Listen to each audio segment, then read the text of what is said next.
Dear viewers, the following stories are inspired by real events.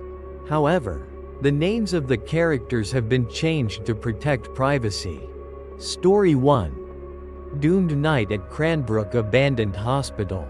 Halloween night, 2018, at the abandoned Cranbrook Mental Hospital. A gloomy architectural structure nestled deep in rural Michigan. A group of 6 amateur paranormal investigators, led by a man named Ryan, had been granted permission to conduct an overnight investigation here. The hospital was notorious for its dark history and numerous reports of haunting apparitions. Ryan gathered the group in the dusty main hall, the faint light from their flashlights illuminating the peeling paint on the walls and the rusty hospital beds. He recounted the horrifying stories of patients who had died in suffering and brutality at this hospital. Their spirits believed to be still trapped within its walls. As the clock struck 10 p.m., the lockdown began. The group split up, each person equipped with video cameras, voice recorders, and supernatural energy detection devices. Jessica, a member of the group, decided to explore the surgery ward on the 3rd floor, rumored to have the most intense paranormal activity. Jessica walked alone down the dark hallway, her footsteps echoing in the silent space. She felt an unusual chill despite wearing a thick jacket. Her EMF meter started flashing rapidly, indicating an abnormal energy fluctuation. Suddenly, a blood-curdling scream tore through the silent atmosphere of the hospital. The scream echoed from somewhere nearby, causing Jessica's heart to stop. Immediately after, Ryan's panicked voice came over the walkie-talkie. "Something's happened. We just encountered something very dangerous in the administration area. The hospital is on lockdown. No one in or out." Jessica tried to contact the other members of the group on her walkie-talkie, but no one responded. She was completely isolated in this cold and terrifying surgery ward. Fear began to consume her mind. The supernatural phenomena around Jessica began to escalate frighteningly. She heard shuffling footsteps somewhere close by, even though no one was there. Several patient room doors slammed shut on their own. Then, she saw a shadowy figure flicker at the end of the hallway before disappearing into the darkness. As Jessica tried to calm down, she heard a light scratching sound on the surgery room door. The scratching grew louder and more frantic, as if some creature was trying to tear through the door to get in. Then, a hoarse, sorrowful voice echoed from the other side of the door, "Let me out. Let me out of here." Jessica backed away in terror, her back pressed against the cold wall. The scratching and groaning voice continued from the other side of the door, growing more intense. She tried to remain calm, gathering her courage to ask, "Who's there? Who are you?" The voice outside fell silent for a moment, then echoed again, this time clearer and more terrifying. "We've been imprisoned here for so long. We want freedom. You must help us." Jessica felt a strange compulsion. She believed that the spirits trapped in this hospital truly needed her help. She decided to take a risk. She gently opened the surgery room door. When the door opened, Jessica saw no one. The hallway remained dark and silent. But just as she was about to step out, a cold, bony hand grabbed her wrist tightly, pulling her out. Jessica screamed in terror, trying to struggle, but the hand tightened its grip, causing her pain. She was dragged along the dark hallway, past cold and terrifying patient rooms. She saw shadowy figures flicker by, their faces filled with sorrow and despair. Finally, Jessica was dragged into a large room that looked like an old operating theater. In the center of the room, she saw a tall, black figure standing, surrounded by countless ghostly figures wailing in agony. The black figure slowly turned around. Looking directly at Jessica, she could feel a powerful and evil energy radiating from it. It raised its hand, and the ghosts around it began to move closer to Jessica, their cold hands touching her, trying to pull her into the darkness. Jessica closed her eyes, praying for her survival. Suddenly, she heard the frantic screams of Ryan and the other members of the group. A blinding white light flashed, and when Jessica opened her eyes, she found herself lying in the main hall, surrounded by her friends, all of whom were unconscious. The hospital was silent and cold as if nothing had happened. They had survived the doomed night at Cranbrook Abandoned Hospital, but what they had experienced would forever haunt them. Story 2. Stranded in the blizzard at the haunted hotel. Late November 2021. At the Blackwood Hotel, a grand and ancient building isolated in the desolate mountains of Colorado. Emily, a 24-year-old, took a job as caretaker of the hotel during its seasonal closure.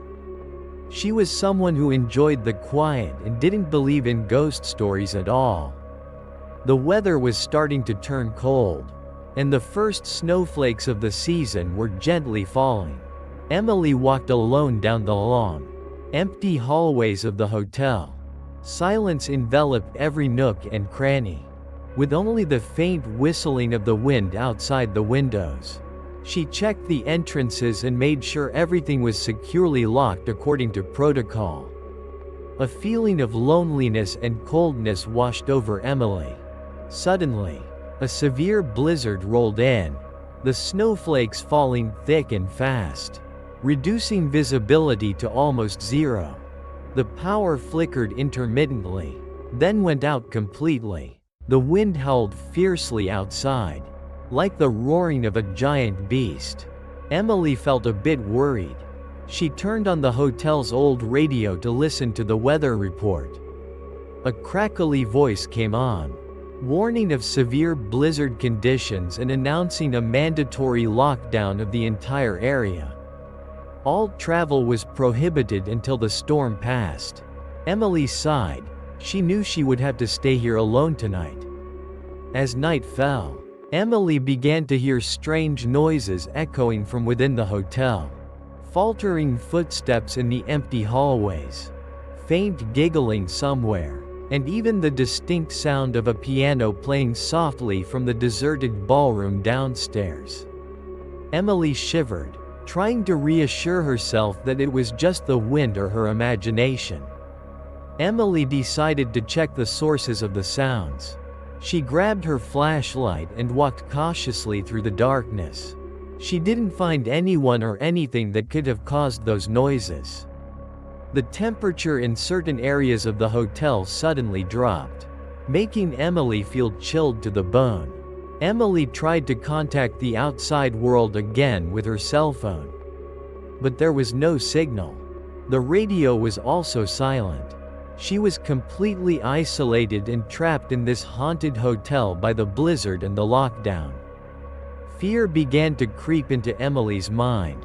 Suddenly, as Emily stood at the end of the third-floor hallway, she saw a shadowy figure glide past at the other end.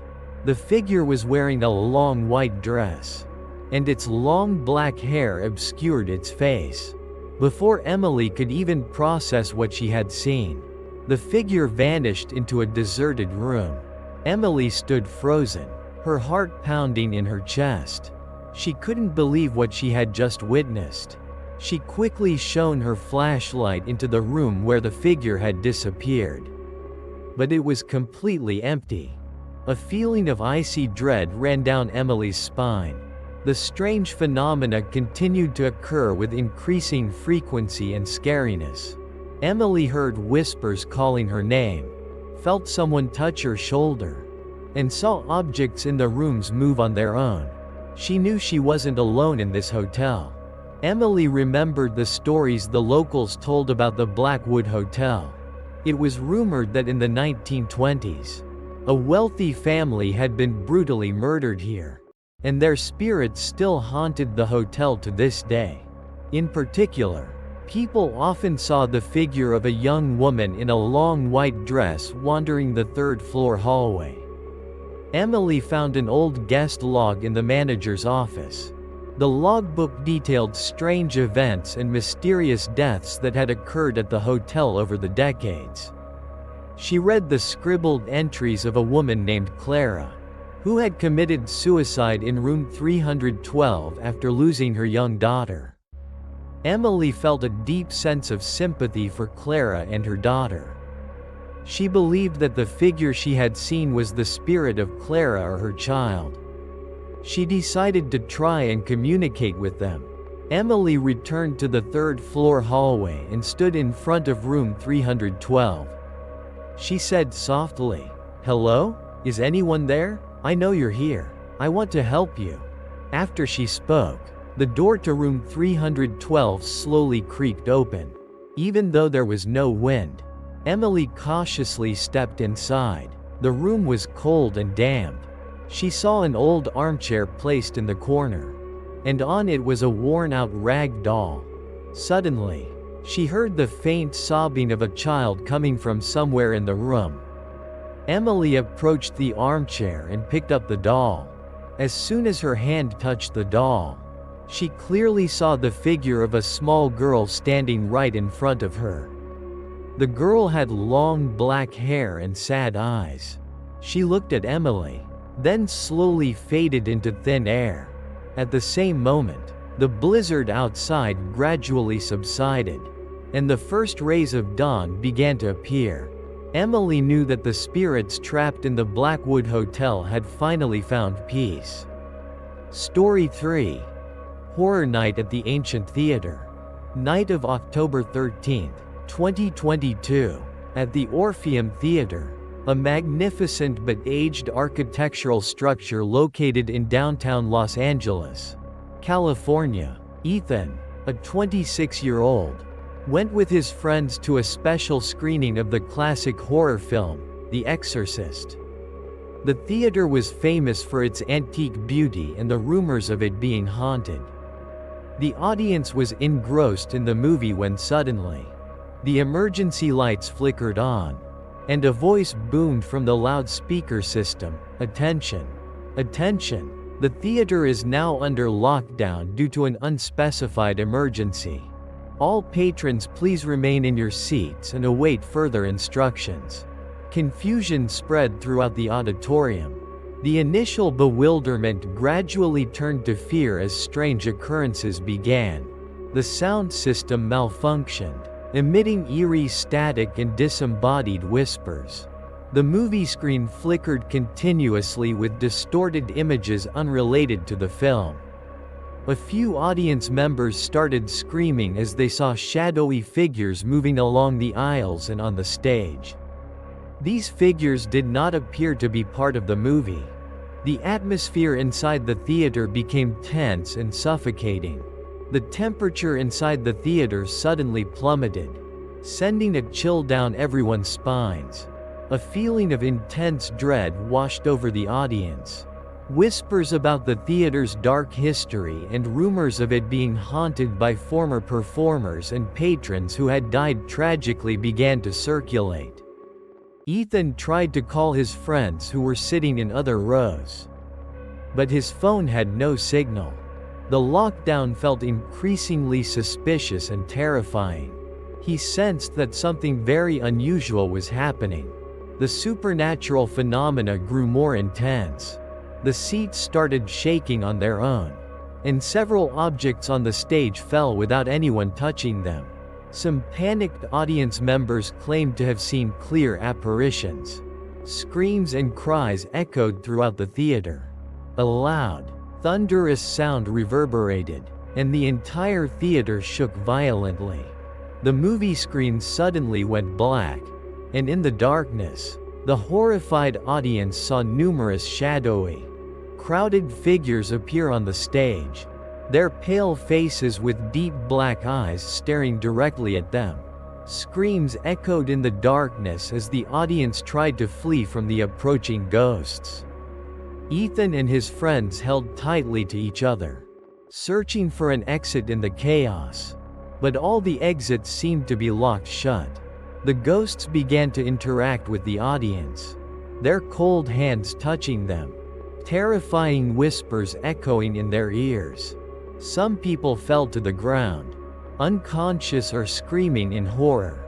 Ethan recalled the story of a horrific fire that had occurred at this theater in the 1930s during a packed performance. Hundreds of people had perished in that tragedy, and it was said that their spirits were still trapped here. Ethan and a few others tried to break down the doors to escape, but the doors seemed to be held shut by an invisible force. The ghosts continued to appear, hindering their every effort. Several faint-hearted audience members fainted in fear. Others were attacked by the ghosts, scratches and bruises appearing on their skin. The air in the theater became suffocating and filled with the smell of death. Ethan suddenly remembered an old tale about a talented pianist who had died on this very stage during his final performance. It was said that if someone played his unfinished piece of music, it might help the spirits here find peace. Amidst the screams and cries, Ethan found an old piano on the stage. He struggled to sit down and began to play a melodious tune, hoping to soothe the angry spirits. As the last notes faded, the ghosts gradually disappeared. The lights in the theater flickered back on. The lockdown was lifted. Ethan and the terrified survivors stumbled out of the theater, carrying an unforgettable memory of the horrifying night at the ancient Orpheum Theater. If you found this story chilling and want to hear more true horror stories, please remember to subscribe to my channel to support me.